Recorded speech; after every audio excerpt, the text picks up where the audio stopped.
السلام علیکم۔ پریزیڈنٹ عارف علوی صاحب نے آج پارلیمان سے خطاب کیا۔ ان کے خطاب کے حوالے سے آج ڈسکشن تو کریں گے، لیکن ابتدا میں 2-3 باتیں ضرور کہنا چاہتا ہوں۔ پریزیڈنٹ جب ایڈریس کرتے ہیں پارلیمنٹ کے اندر، تو جس طریقے سے اسٹیٹ آف دی اکانومی کے اوپر اسٹیٹ بینک کی ایک رپورٹ آتی ہے، تو ایک کریٹیکل انالیسس دیا جاتا ہے کہ یہ پلسز ہیں، یہ مائنسز ہیں، ان ایریاز میں ہم اوپر گئے، اس میں نیچے گئے۔ پریزیڈنٹ کا ایڈریس کچھ اس سے ملتا جلتا ہونا چاہیے۔ سب اچھے کی رپورٹ، وہ پارٹی کا ایک تگڑا کارکن جالا وہ بولتا ہوا تو اچھا لگتا ہے، لیکن پریزیڈنٹ آف پاکستان ہے، اس وقت صدر پاکستان ہے، ان کا متوازن خطاب بہت اچھا لگے گا۔ جہاں آپ کو لگتا ہے کہ بہت اچھا کام کیا، ہو سکتا ہے انہیں سب باتیں عمران خان کی اچھی لگتی ہوں، لیکن کچھ چیزیں ریالٹی کے قریب رہنی چاہیے۔ مہنگائی ہے تو وہاں بولیں کہ مہنگائی ہے، غربت بڑھ رہی ہے، جابس چلی گئی ہیں لوگوں کی، تو ایشوز کو آئیڈینٹیفائی کریں۔ فارن پالیسی پہ آپ نے کہنا ہے ویل ڈن، ضرور بولیے ویل ڈن۔ کشمیر ایشوز کو ہائی لائٹ کیا، شاباش دیں پرائم منسٹر کو، تو بہت ہی بہتر لگے گا۔ اور دوسرا یہ کہنا ہے کہ 90 کی دہائی کے اوائل میں پاکستان میں گو بابا گو کا نعرہ شروع ہوا تھا غلام اسحاق خان کے خلاف، اور اپوزیشن پروٹیسٹ کر کے باہر نکل جاتی تھی۔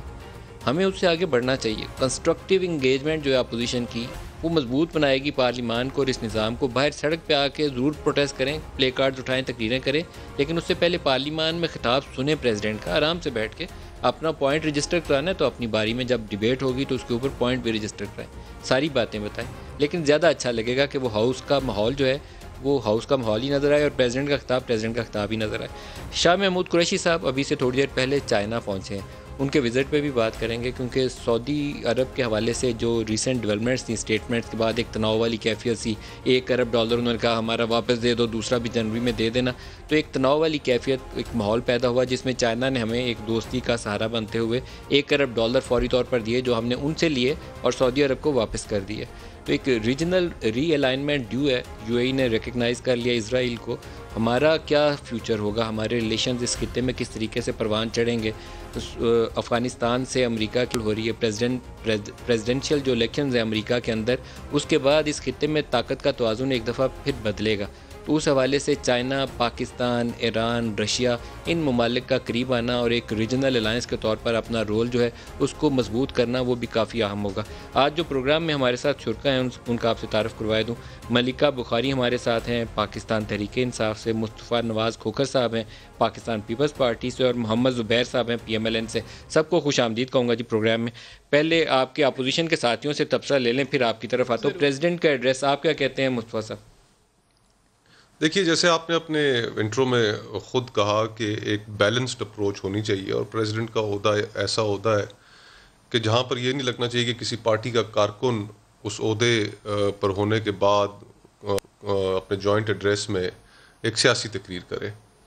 پچھلے 2 سالوں کے اور اسپیشلی جو پچھلے سال کے جو فیلیئرز ہیں وہ ہمارے سامنے ہیں۔ اس پچھلے 1 سال میں عوام کے لیے کتنی حکومت سہولت پیدا کر سکی ہے۔ سب سے پہلے تو اگر ہم اس اینگل کو صرف دیکھ لیں تو پاکستان بیورو آف اسٹیٹسٹکس جو حکومت کا اپنا ادارہ ہے، اس کے مطابق 66 لاکھ لوگ ابھی تک بے روزگار ہو چکے ہیں جب سے یہ حکومت وجود میں آئی ہے، اور جو انڈیپینڈنٹ اکانومسٹس ہیں ان کے مطابق یہ فگر کروڑ سے اوپر جا چکی ہے۔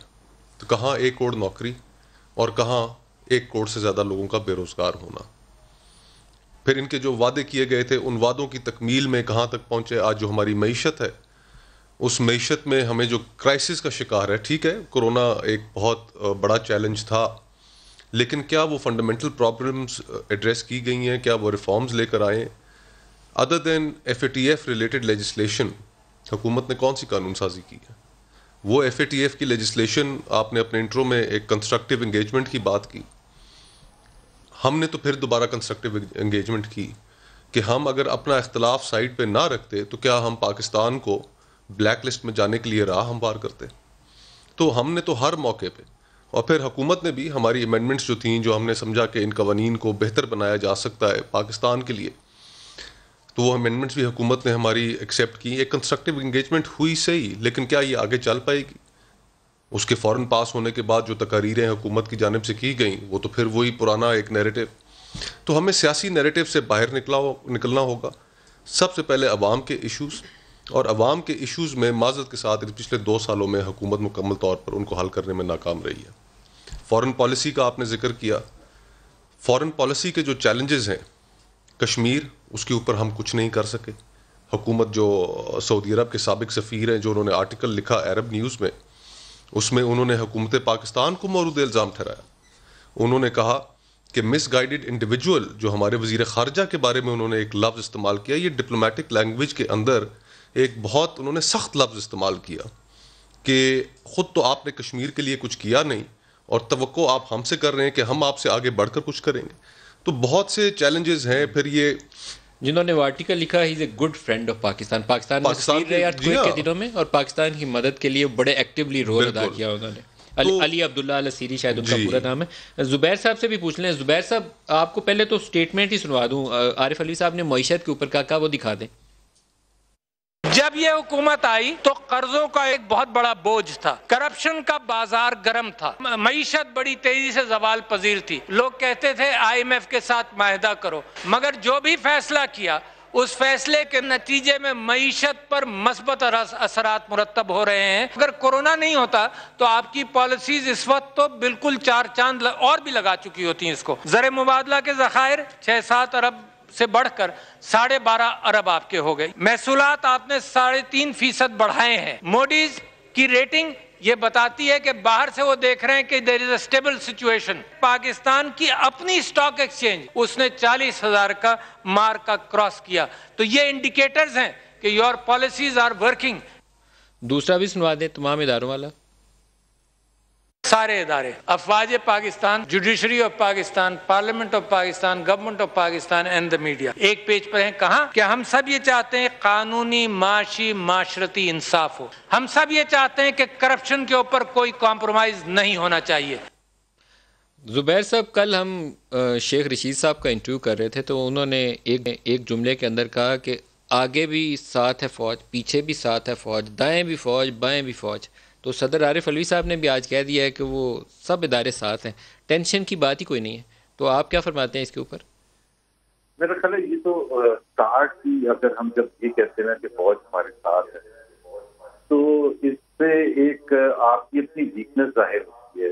کیوں ہم بیچ میں گھسیٹ کے لے کے آتے ہیں اور یہ بتانے کی ضرورت محسوس کرتے ہیں کہ فوج ہمارے ساتھ ہے.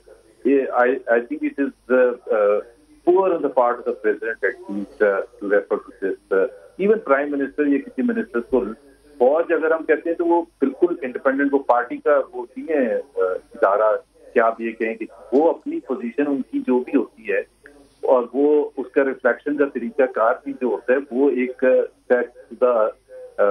کسی ملک میں اگر آپ یہ کہیں گے صدر مملکت کہے گا تو وہ فوج ہی کو متنازع بنانے کی کوشش ہوگی. دوسری بات یہ کہ میں ایک تو اعداد و شمار تو دور کی بات ہے، 3 چیزیں جو شاید آپ نے بھی جس کا ذکر کیا تھا ڈیفائن کرتے ہیں اکنامک ایشوز کو کہ آپ کی اکانومی اچھی ہے. وہ کہہ رہے ہیں اور جہاں جان لگ جاتا ہے، مطلب غربت، بے روزگاری اور مہنگائی، یہ 3 ڈیفائن کرتے ہیں آپ.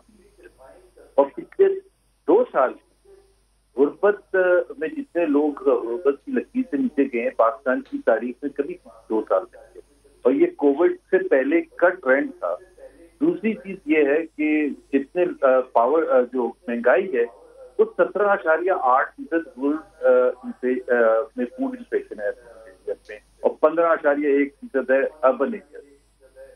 3% سے کم کی فوڈ انفلیشن 2018 میں. اب 4 چاند لگانے کی بات کر.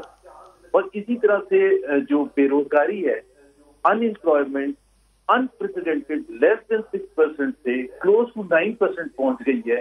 اور صدر صاحب کہہ رہے ہیں کہ اور چاند تک جاتے. اور دوسرا میں صدر صاحب کو یہ بتا دوں کہ آپ جب کمپیریزن کرتے ہیں تو مثال کے طور پر آپ نے کہا اسٹاک ایکسچینج 40,000، آپ یہ تو بتا دیں کہ آپ نے لی کہاں تھی. آپ نے 44,000 پر لی اور آج 40,000، تو 2 سال کے بعد وہ مائنس میں ہے. 2 سال اگر آپ مثال کے طور پر PMLN کا پیریڈ دیکھتے تو 19,000 سے پہلے سال تک 30,000 پہنچی. That is what is achievement. یہ اچیومنٹ ہے کہ مائنس پر آپ کہہ رہے ہیں. اور خدا کے لیے پوری ٹیم کو سمجھائیں کہ قرضوں پر شرمندگی ہونی چاہیے. پاکستان کی تاریخ میں کبھی اتنے قرضے نہیں لیے گئے تھے. اور وہ جو کہتے ہیں نا کہ میں ایک اور دفعہ ندیم بفور ملکہ یہ کہیں گی میرا خیال ہے کہ 5,000 ہم نے واپس بھی کی، بالکل آپ نے کیے ہیں. آپ نے 30,000 پر آپ نے لیا تھا، اس وقت 43,000 ہے. 18,000 آپ نے قرضے لیے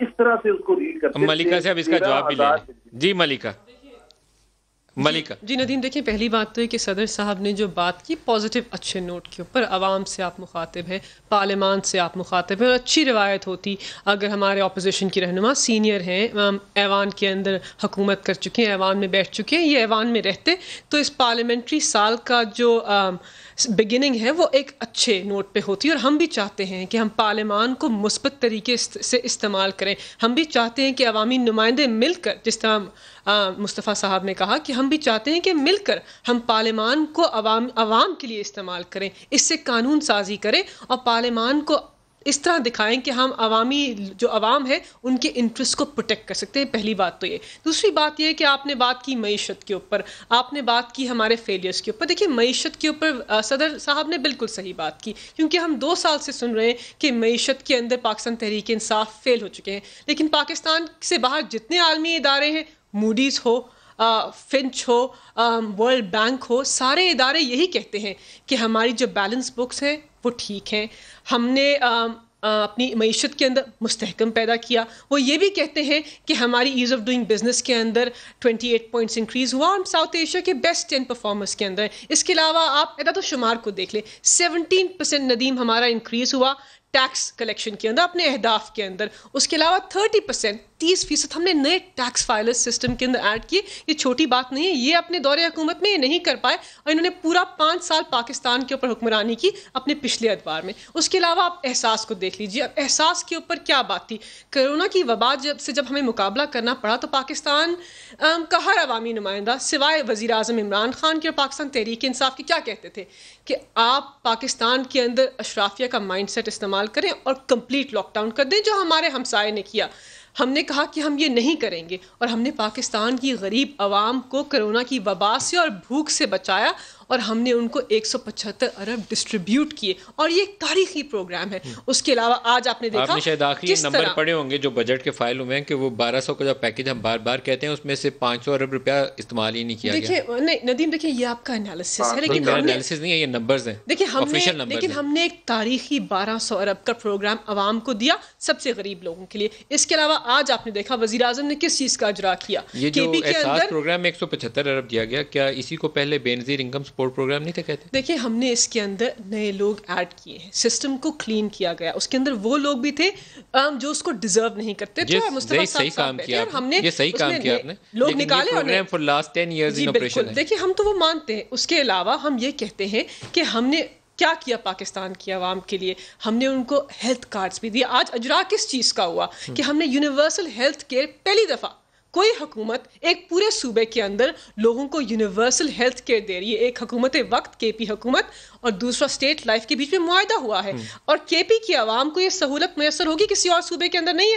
ہم نے عوام دوست پالیسی اپنائی. اور آخری بات خارجہ، باقی صوبوں میں کیوں نہیں دے رہے؟ پنجاب میں بھی پنجاب کے اندر 20 لاکھ لوگوں کو مل چکا ہے. لیکن کے پی سے ہم نے شروعات کہیں سے تو شروعات ہوتی ہے نا. لاسٹ خارجہ امور پہ بات سن لیں، بیکاز یہ بہت اہم ٹاپک ہے. کیونکہ اکانومی پہ کافی بات ہو گئی ہے تو ڈاکٹر اشفاق حسن صاحب سے تھوڑا سا انالیسز لے لیں. ڈاکٹر صاحب بہت شکریہ آپ ہمارے ساتھ شامل.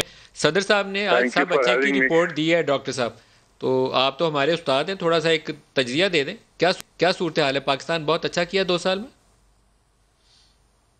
نہیں، تھوڑا سا اس طریقے سے دیکھیں کہ 2 سال کو اس طریقے سے نہ دیکھیں کہ جب یہ حکومت آئی اس میں کوئی شک نہیں ہے کہ ان کو ورثے میں 10 سال کے مسائل ملے. 10 سال جس کو میں لاسٹ ڈیکیڈ کہتا ہوں، وہ لاسٹ ڈیکیڈ ان کے کھاتے میں پڑا، اور بہت ہی چیلنجنگ ٹاسک تھا.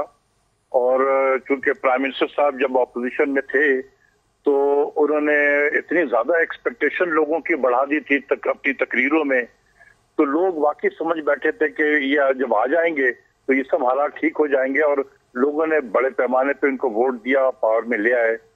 لیکن جب آنے کے بعد ایسا لگا کہ یہ تیاری نہیں، بالکل تیاری نہیں کی تھی. حالانکہ اسد عمر صاحب 6 مہینے تقریباً ان کو پہلے پتا تھا کہ یہ حکومت آئے گی تو یہ وزیر خزانہ ہوں گے، تو انہوں نے کوئی تیاری نہیں کی ہوئی تھی. تو اور ٹیم بھی بہت کمزور آ گئی، جس کی وجہ سے مسائل حل ہونے کے بجائے وہ ایگریویٹ ہوتے چلے گئے. اور اس کے بعد ہوتے ہوتے پھر آپ نے دیکھا کہ ہم IMF میں الٹیمیٹلی چلے گئے. جب ہم IMF میں چلے جاتے ہیں تو میں ہمیشہ سے کہتا ہوں کہ وہ ملک زخموں سے چور ہو چکا ہوتا ہے جب وہ IMF میں چلا جاتا ہے. وہاں سے جب نکلے گا تو زخموں سے چور نکلے گا.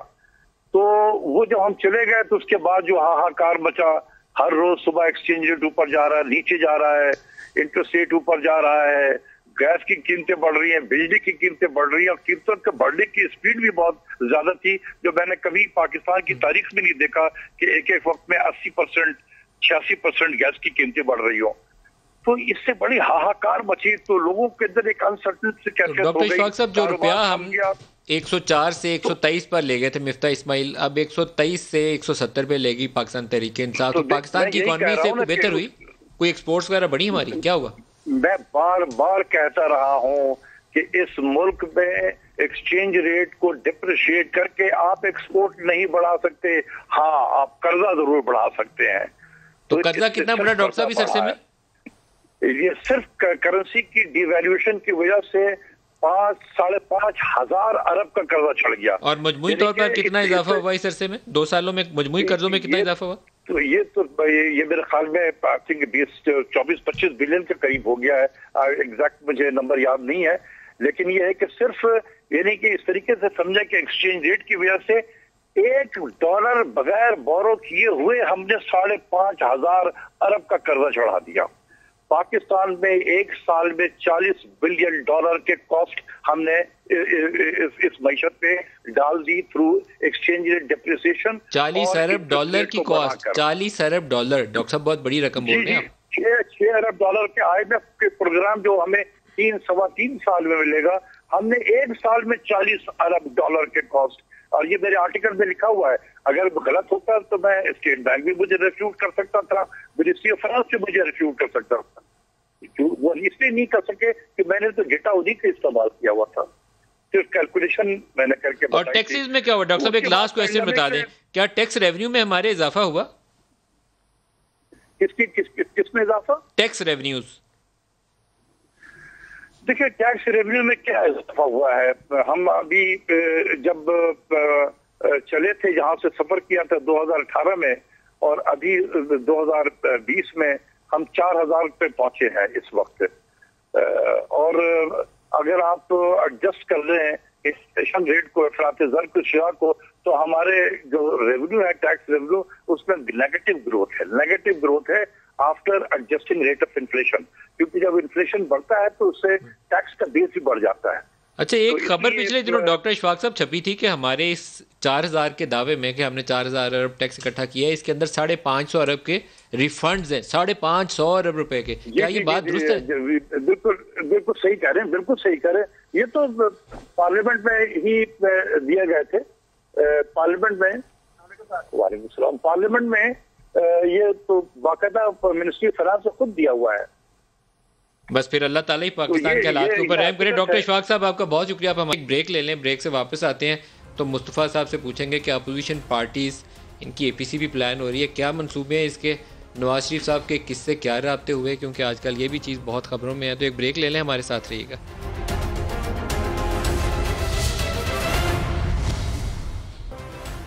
پروگرام میں دوبارہ خوش آمدید کہتے ہیں. مصطفیٰ صاحب, آپ کی آل پارٹیز کانفرنس آج محرم کے مہینے کا احترام پوری دنیا کرتی ہے, ہم بھی کرتے ہیں, اس کا آغاز ہو گیا. اللہ پاک پاکستان میں اپنی رحمتیں لائے. عام تاثر یہ تھا کہ یہ 10 دن گزریں گے تو آپ APC لائیں گے. آپ کوئی فائنل سٹیج پہ ہے آپ کے پلان؟ بالکل, میں یہ تو نہیں کہوں گا کہ بالکل ہی کوئی فائنل سٹیجز پہ ہے پلان.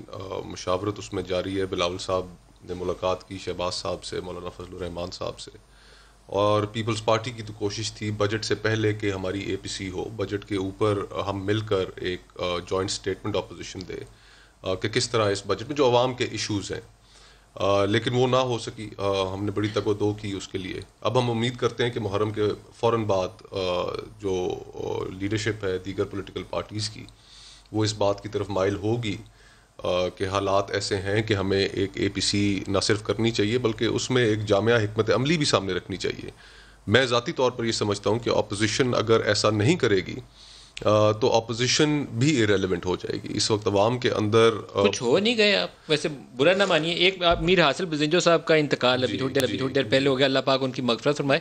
اپوزیشن میں شاید وہ کوئی ایک ٹاورنگ فگر ہوتی ہے نا, جو ایک منیمم کامن پروگرام پہ مختلف جماعتوں کو لے آتی ہے, وہ آپ لیک کرتے ہیں. شہباز شریف کا ایک اپنی مسائل میں پھنسے ہوئے ہیں, باقی لوگ اپنے مسائل میں پھنسے ہوئے ہیں. آپ لوگوں کے پاس کوئی کامن ایجنڈا نہیں ہے کہ لوگوں کو لے کر ہم نے چلنا ہے تو یہ ایک پروگرام ہے ہمارا. ملک صاحب بالکل آپ کی بڑا ایکسپیرینس بھی ہے. میرے خیال سے نوابزادہ نصر اللہ مرحوم ان کی وفات کے بعد سے وہ خلا پر نہیں ہو سکا. کوئی ایسی ٹاورنگ فگر نہیں ہے کہ جو ساری اپوزیشن کو ایک جگہ پر اکٹھا کر لے.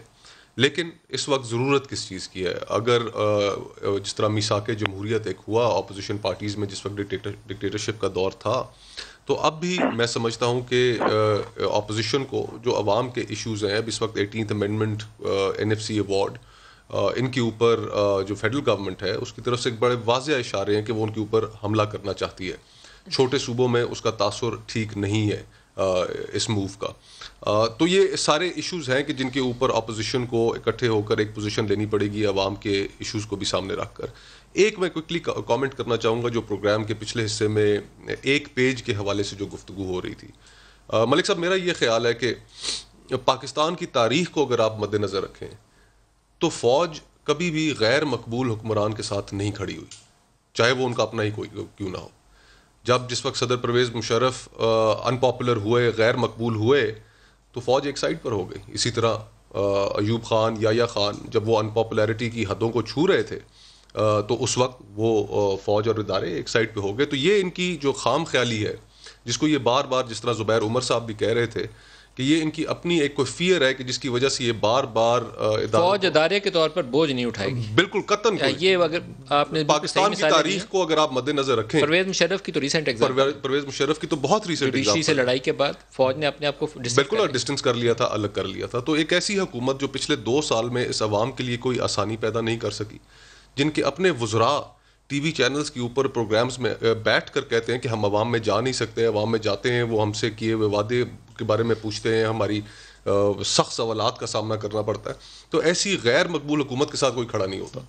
اس کا الٹا دیکھیں, ان کو تو جو ان کو سپورٹ حاصل رہی, اس سپورٹ کے نتیجے میں تو ان کو فراٹے بھرنے چاہیے تھے کہ پاکستان کی کسی جمہوری حکومت کو وہ سپورٹ حاصل نہیں رہی جو ان کو رہی. سر فراٹے بھرنے کام نہیں کر رہے, کام کرنا چاہیے. ایگزیکٹلی. اب پنجاب آپ دیکھ لیں, پاکستان کا سب سے بڑا صوبہ ہے, with all due respect to the CM Buzdar صاحب, لیکن 12 کروڑ کا صوبہ, پاکستان کا سب سے بڑا صوبہ, اس کو وہ ٹھیک طریقے سے نہیں چلا پا رہے. لیکن میں ساتھ ساتھ یہ بھی کہوں گا ملک صاحب کہ جو ان کو نیب کے ذریعے جس طریقے سے ہراساں کیا جا رہا ہے, میں تو اس کی بھی مخالفت کرتا ہوں. یہ روش, اب پنجاب کے اندر اگر تبدیلی آنی ہے تو ایک پولیٹیکل تبدیلی ہونی چاہیے, بجائے اس کے کہ نیب استعمال ہو. مجھے تاثر یہ ملتا ہے کہ وہ سیدھے ہاتھوں گئے نہیں, تو اب وہ ٹیڑھے ہاتھوں نکالنے کی کوشش ہو رہی ہے. یہ میرا تاثر ہے کہ زبیر صاحب سے پوچھتے ہیں. زبیر صاحب, نواز شریف کے حوالے سے بہت خبریں چھپیں کہ وہ ایکٹیو ہو گئے ہیں, مریم سے فون پہ بات کی, مولانا فضل الرحمان سے بات کی, مجھے نہیں پتا بات کی کہ نہیں کی, لیکن یہ کیا صداقت ہے کہ نواز شریف نے خود چارج سنبھال لیا ہے اور وہ لیڈ رول میں آ گئے, خود سے طے کر رہے ہیں کہ کون کیا کرے گا؟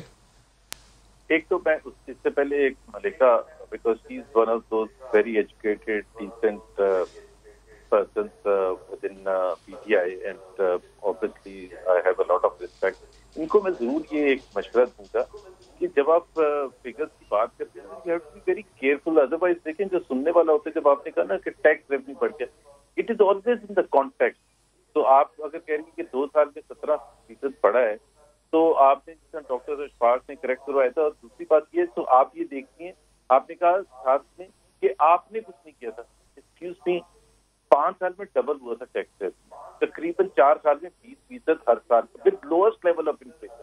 جیسے ڈاکٹر اشفاق کہہ رہے تھے نا, انفلیشن سے ایڈجسٹمنٹ ہوتی ہے, کیونکہ انفلیشن تو آٹومیٹکلی اوپر لے کے جاتی ہے. اور پلس سر سیاسی بات پہ بھی آ جائیں. سر جی, سیاسی بات پر آ جائیں. یہ نمبر میں لوگ الجھ جائیں گے. جی الجھ جائیں گے. سیاسی بات یہ ہے کہ بالکل نواز شریف کے حوالے سے جو خبر ہے وہ بالکل درست ہے. ایک تو ان کی صحت کے حوالے سے بھی تھا, اور دوسرا یہ تھا کہ مریم کے حوالے سے آپ کو پتا ہے کہ ایک بہت بڑا سوال تھا کہ کیا وہ کیوں خاموش ہیں اور کیوں نہیں سامنے آتی ہیں. اور نواز شریف صاحب نے کس کس کو کال کیا سر، پہلے یہ بتا دیں تاکہ کلیئرٹی آ جائے، کس کس کو کال کیا نواز شریف نے؟ I don't think so I should share that انہوں نے کس کس کو کال کیا، بٹ مریم نواز جو ہیں جو ان کو ریپرزینٹ کرتی ہیں اور جو ظاہر سی بات ہے اپنی جو مشورہ بھی کرتی ہیں میاں نواز شریف کے ساتھ ہی کرتی ہیں اور اسی وجہ سے وہ خاموش تھی. لیکن میرا خیال ہے حکومت نے کوئی آپشن ہی نہیں چھوڑا تھا کہ مریم نواز کو کھینچ کے پولیٹیکل میدان میں لے آئے. اب میرا صرف ایک ان سے وہ ہے کہ مریم نواز جب کھل کے پولیٹکس کریں گی تو کیا یہ اب حتمی فیصلہ ہو گیا ہے کہ مریم نواز میدان میں اترے گی اور نواز شریف صاحب جو ہیں وہ پارٹی کا چارج اپنے ہاتھ میں لے لیا؟ کیا یہ اب بات حتمی ہو گئی ہے کہ مریم نواز میدان میں اتریں گی؟ انشاءاللہ تعالی.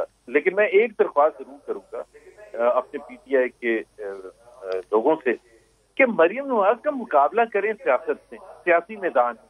شیخ رشید جیسے لوگ کہتے ہیں نہیں اس کو تو کور نہیں کرنا چاہیے، اس کو دکھانا نہیں چاہیے. 40 سال ہو گئے آپ کو پالیٹکس میں، آپ پولیٹیکل لوگوں سے پولیٹیکل ایریا میں مقابلہ کریں. اس کی پاپولیرٹی سے آپ ڈریں نہیں، گھبرائیں نہیں، جس طرح پرائم منسٹر صاحب خود کہتے ہیں. کریں مقابلہ. بھائی ہمیں شدید اختلاف تھا اس کے ساتھ، عمران خان کے ساتھ، جس سے آپ کریں. یہ اس کا سہارا نہ لے، کورٹ کچہری کو چھوڑ دیں، کورٹ کچہری میں کیا فیصلے کریں. لیکن یہ کہنا کہ قدغن لگانا کہ وہ بات چیت کریں گے تو دکھائیں گے نہیں، یا یہ فیصل اسٹیٹ میں ہو سکتا ہے. جسٹیفائی آپ ہمیشہ کر سکتے ہیں کہ جی اس لیے آپ پہ پابندی تو نہیں لگائی تھی کسی نے؟ مریم کی پوری پریس کانفرنس چلی ہے، لائیو چلی ہے. میں تو ابھی کہہ رہا ہوں نا وہ ایک چلی ہے تو اس کے بعد جو ریئیکشن آیا نا وہ اتنا اسٹرانگ آیا ہے کہ کیسے دکھا سکتا ہے، کیسے دکھا سکتا ہے. میں تو حیران ہوں، سینئر منسٹر ایسی باتیں کر رہے ہیں. You are a political player. Maleeka سے پوچھتے ہیں کوئی آپ کے ارادے ہیں کوئی بند کرنے کے، کوئی بندش لگانے؟ 2-3 باتیں. پہلی بات تو کہ جب بھی پاکستان تحریک انصاف کہتے ہیں کہ ادارے ایک پیج پہ ہیں، یہ ایک اچھی اسٹرانگ جمہوریت کی نشاندہی کرتا ہے. اور آئی تھنک پاکستان لیگ نواز کا رویہ یہی ہے کہ یہ اداروں کو متنازع بناتے ہیں. اور پاکستان کی آرمی کو جن پولیٹیشین کی ہم ابھی بات کرے تھے، مریم نواز بھی متنازع نہیں تھے بناتے، یہ ان کے ساتھ ہی آتے تھے. آپ نے غلط بات کہی. نہیں پھر 12 اکتوبر کو کچھ پھر آپ نے دیکھا نا مریم بی بی نے کیا لنڈن سے کس قسم کی باتیں کی. تو متنازع یہ بناتے ہیں، ہر ادارے کو بناتے ہیں، اپنے طریقے سے بناتے ہیں.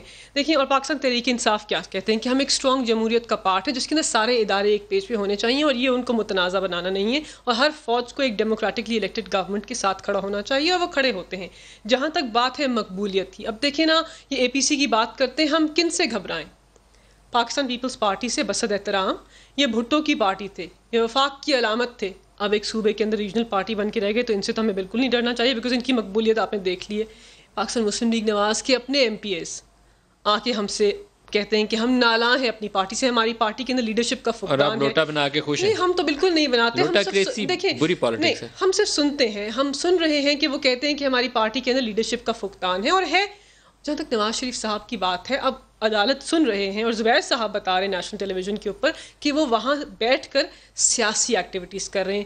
حالیہ عدالت کے جج نے کہا اسلام آباد ہائی کورٹ کے کہ وہ مفرور. میں نے یہ کہا ہی نہیں ہے ملکہ، پلیز میرے الفاظ کو متحرک تو ہیں، ان کو وہاں علاج انڈورس کیا انہوں نے اس بات کو کہ وہ ایکٹیولی پارٹی کے فیصلے کر رہے ہیں. ان کو وہاں علاج کے لیے بھیجا تھا، سیاسی ایکٹیویٹیز کرنے کے لیے نہیں بھیجا تھا. عدالت آبزرو کرے آپ کے ساتھ ہاتھ ہو گیا، فیصلہ کرے. ہاتھ ہو گیا آپ کے ساتھ. اور جہاں تک اے پی سی کی بات ہے، ہم کہتے ہیں یہ ان کا آئینی حق ہے، یہ ضرور اکٹھے ہوں، ضرور اے پی سی کریں، اگر ہو سکتی ہے، اگر یہ بھی ایک پیج پہ آ سکتے ہیں ضرور کریں، لیکن ایک عوامی ایشوز کے اوپر کریں.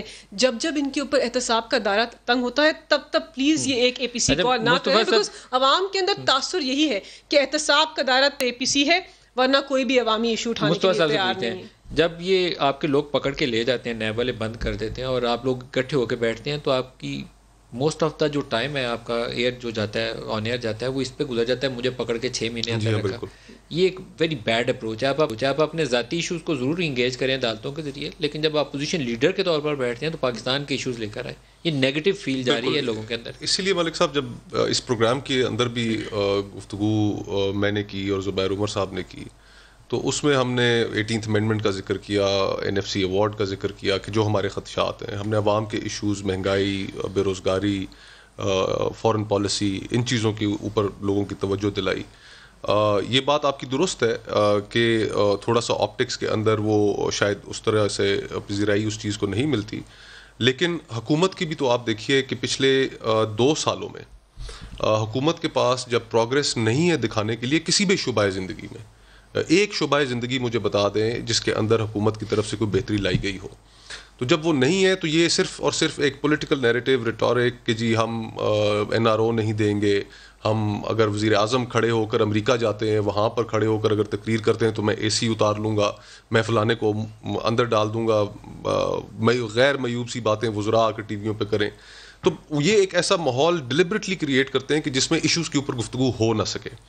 اب اگر صرف نیب اور پاکستان کے اندر جو کارروائیاں ہو رہی ہیں اس پہ آپ یورپین یونین کی رپورٹ دیکھ لیں.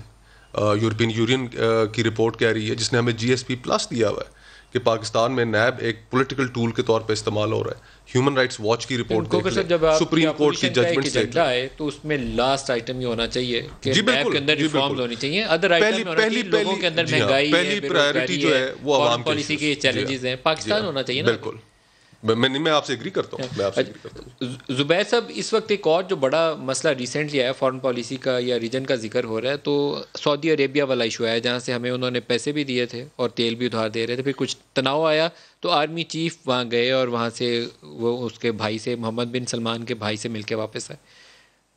شاہ صاحب اس وقت چائنا پہنچے ہیں، تو آپ کو لگتا ہے یہ بھی ایک بہت بڑا ایک پاکستان کے حوالے سے چیلنج ہے؟ ہمیں مل کے اپوزیشن، حکومت، پارلیمان کو اس پہ غور و فکر کرنا چاہیے، پالیسی ریفریم کرنی ہے آپ نے.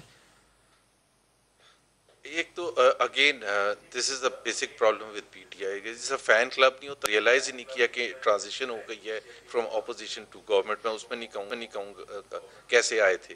پہلے آپ کو پتہ ہے آ کے اٹیک کرنا شروع کر دیا پبلکلی آن CPAC اور اس کو متنازع بنایا. پہلے اپوزیشن میں بھی متنازع بنایا ہے. خان صاحب کی تقریریں ہیں، بے انتہا تقریریں ہیں، اسد عمر کی تقریریں ہیں کہ جی یہ لون نہیں ہے، یہ اتنا قرضہ ہے. پھر اس کے بعد جب چائنا نے سیریس ریاکشن شو کیا تو اس کے بعد آپ کو یاد ہوگا کہ اسد عمر نے کراچی پریس کلب میں پریس کانفرنس کی اور ڈیفینڈ کیا، کیونکہ جب امریکہ کے کوئی اسسٹنٹ سیکرٹری آف اسٹیٹ تھیں یا کیا تھا مجھے نام نہیں یاد آ رہا، انہوں نے کہا کہ جی CPAC میں یہ خامیاں، تو اس حکومت نے ان کو ڈیفینڈ کیا اور آج تک ڈیفینڈ کرتے چلے جا رہے ہیں. تو CPAC کو پہلے متنازع بنایا جو پاکستان کے لیے سب سے بڑا، اور فورن پالیسی کے حوالے سے بھی.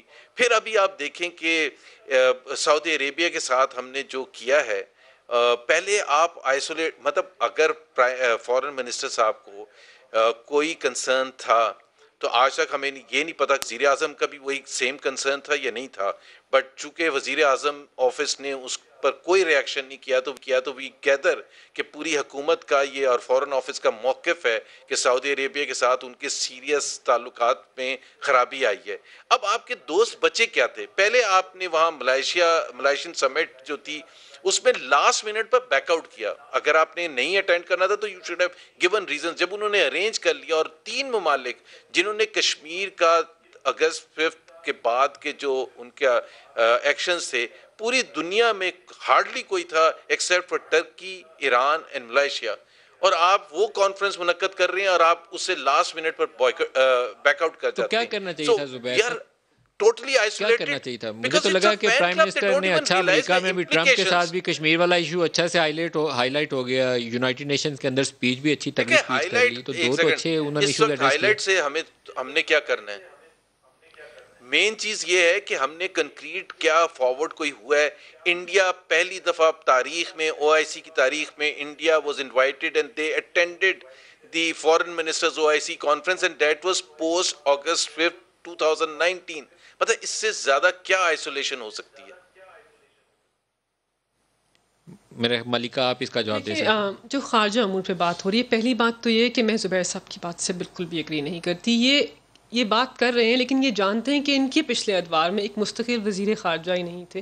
اب وزیر خارجہ اور وزیر اعظم دونوں نے مل کر جو کشمیر کا ایشو ہے، اور پورا پاکستان اس بات کو جانتا ہے، عالمی دنیا بھی جانتے ہیں، کشمیر کے ایشو کو اجاگر کیا.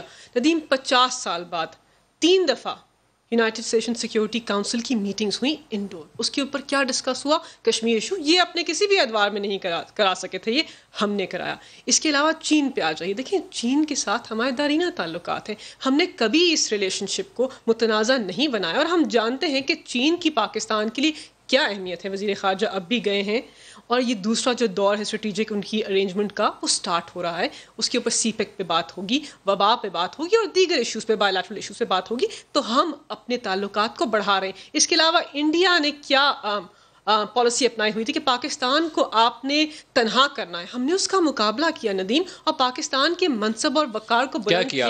دیکھیں سعودی عربیہ سے ہمارے جو تعلقات ہیں, ابھی تو بڑی خرابی پیدا ہوگی, جنرل صاحب کو بھیجنا پڑا. دیکھیں نہیں, ہم نے اپنے اسٹیٹمنٹ میں کیا کہا, جب انہوں نے کہا کہ ہماری توقع ہے کہ جو کشمیریوں کے اوپر مظالم ہو رہے ہیں اس کے اندر سعودی عربیہ جو ہمارا ایک کلیدی یا امپورٹنٹ ایلائی ہے اور جو ہمارے لیے بہت اہم ہے, وہ ہمارے اس ایشو کو ریز کرنے میں ہماری مدد کریں گے. صرف اتنی بات کی, انہوں نے اس ایشو کو متنازع بنایا اور غلط کیا. اپوزیشن نے بھی اس کو $1 ارب انہوں نے تھوڑے مانگے تھے. نہیں, وہ تو پہلے دیا تھا. نہیں, یہ فیکٹس غلط ہیں. $1 ارب اس اسٹیٹمنٹ کے بعد نہیں مانگا, وہ پہلے کی ڈیمانڈ تھی, اور وہ ان کے اپنے بھی انٹرنل ایشوز ہیں. دیکھیے ہر ملک کو معاشی ڈیفیکلٹیز پیش ہیں, ان کو بھی ہیں. پھر افغان نہیں, آپ ایک اور بات, جو افغانستان کا جو امن کا ایشو ہے اس کے اندر کس نے کلیدی کردار ادا کیا؟ پاکستان نے. ہم نے معاون کا کردار ادا کیا. انہوں نے اپنے ادوار میں ایسا کچھ کیا, ہم نے کیا کہ افغان طالبان اور امریکہ کے بیچ میں معاون کا کردار ادا کیا. اس کے علاوہ سعودی عربیہ اور ایران کے بیچ کے اندر بھی ہم نے مصالحت کا کردار ادا کیا. تو یہ ہماری فارن پالیسی اچیومنٹس ہیں. انہوں نے اپنے ادوار میں یہ نہیں کیا, انفیکٹ ان کے ادوار میں ساؤتھ ایشیا پیوٹ جو تھا وہ انڈیا کی طرف اوباما نے کیا. یہ اس وقت دور حکومت میں تھے. ہمارے دور حکومت میں یہ نہیں. ہمارے دور حکومت میں ٹرمپ نے کہا کہ انڈیا کے نہ چاہتے ہوئے بھی میں ثالثی بنوں گا, 2 دفعہ کہا. اور انڈیا میں جا کر اس کے بعد اگست 5 ہو گیا. نہیں دیکھیں, اگست 5 کی جو بات ہے وہ ایک لمبی ڈسکشن ہے, وہ بی جے پی کے مینیفیسٹو میں آج نہیں آیا, پہلے سے تھا. اور پاکستان اور نہیں بالکل بھی. دیکھیں بات یہ ہے کہ اس کے اوپر ہم نے اس کو انٹرنیشنلائز کیا یا نہیں, کیا ہم نے دنیا کو نہیں بتایا کہ ان کی کیا مظالم ہیں, کیا ہم نے انٹرنیشنل فورمز پہ ریز نہیں کیا. یہ انفارمیشن ہے کہ اگست 5 کے واقعات سے پہلے ہمیں پتا تھا کہ وہاں کیا ہو رہا ہے, and we failed to act in time. لیکن ہم نے ڈپلومیٹک انگیجمنٹ نہیں کر سکے. دیکھیں وزیر اعظم نے کہا میں کشمیر کا سفیر ہوں, اور اس سے انہوں نے بالکل اور صحیح طریقے سے فورم پہ ریز کیا. مصطفیٰ صاحب کے بھی ہو سکتا ہے کہ یہ اگست 5 سے پہلے یہ بات ان کے نالج میں ہو کہ وہاں وہ اس کو ریپیل کرنے جا رہے ہیں آرٹیکل 370 کو, اور ہمارے اعلیٰ سطح پہ یہ بات معلوم تھی. اب یو اے نے اسرائیل کو ریکگنائز کیا, یہ بھی کوئی سرپرائز نیوز نہیں تھی. یہ ڈیولپمنٹ ہو رہی تھی, آپس میں ملاقاتیں چل رہی تھیں, 1-2 اور ملکوں کے اوپر خبر چل رہی ہے, ہو سکتا ہے وہاں سے بھی پیش رفت ہو جائے. ہمارا تھاٹ پروسیس کیا ہے, ہمیں آپ کو ریپوزیشن کیسے کرنا ہے. ایک تو سعودی پوزیشن ہے, وہ ہمیں اسٹرینتھ کرے گی. ابھی بھی ان کے فارن منسٹر نے کہا کہ پیلسٹینین ایشو کے ریزالو ہونے تک نہیں کریں گے. چائنا کے ساتھ شاہ محمود صاحب جا کے بات کریں گے. اس سچویشن میں ہمیں کس طرح کی باتیں کرنی چاہیے؟ ملک صاحب, اگر ہم اپنی فارن پالیسی کو دیکھیں تو میں کوئی پولیٹیکل پوائنٹ سکورنگ نہیں کرنا چاہتا. نیشنل انٹرسٹ ہے, اس میں پالیٹکس نہیں ہے. ہمیں پہلی جو بنیاد ہے کہ آج پاکستان اپنے فیصلے کرنے میں آزاد نہیں ہے. اس کی ریسنٹ اگزامپل جو FATF کی ہم نے قانون سازی جو کی ہے. پارلیمنٹ ایک سوورن ادارہ ہے, اور کسی بھی قوم کا ایک سوورن انسٹیٹیوشن ہوتا ہے. اس کو کوئی ڈکٹیٹ نہیں کرا سکتا کہ آپ لیجسلیشن یہ کریں اور ہماری یہ ریکوائرمنٹ ہے, یہ ریکمنڈیشنز ہیں, ان کے مطابق کریں. اور ہمارے پاس ایک ڈیڈ لائن ہمارے سامنے موجود تھی 30 تاریخ کی, کہ 30 تاریخ سے پہلے آپ یہ قانون سازیاں کر کے جس طرح ہم کہہ رہے ہیں ہمارے سامنے لے کر آئیں. ہمیں وہ کرنی پڑی. ہماری سوورینٹی جو کسی بھی ایک قوم کی ایک فنڈامنٹلی اس کی ایگزسٹنس کی نشانی ہوتی ہے, ہماری آج وہ کمپرومائز ہو چکی ہے. یہ اب IMF کے ایگریمنٹ کا FATF کے لاز کمپلائنس اس کا بھی حصہ ہے. جی ہاں بالکل. FATF کو بھی کمپلائی کرنا ہے, IMF کے ایگریمنٹ میں بھی کمپلائی کرنا ہے. اچھا, اب ہمیں یہ کیوں کرنا پڑ رہا ہے؟ آج تک کسی ٹیلی ویژن ٹاک شو پہ میں نے یہ گفتگو کم از کم میں نہیں دیکھ پایا کہ ہماری پچھلی جو 3-4 دہائیوں کی جو ہماری پالیسیز رہیں, کہ آج UN سیکیورٹی کاؤنسل اگر کچھ افراد کے نام اس کے اندر لکھے ہوئے ہیں تو پاکستان کی کسی بھی سیاسی جماعت کا ان افراد کے ساتھ تعلق نہیں ہے.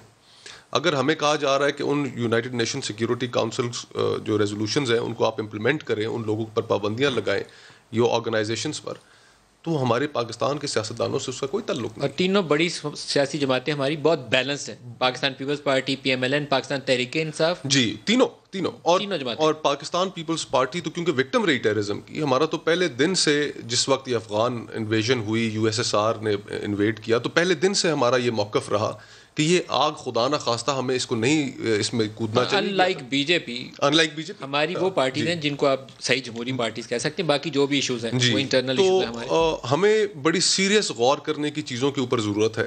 دوسرا, اس وقت امریکہ اور چین کے درمیان ایک نئی کولڈ وار شروع ہے.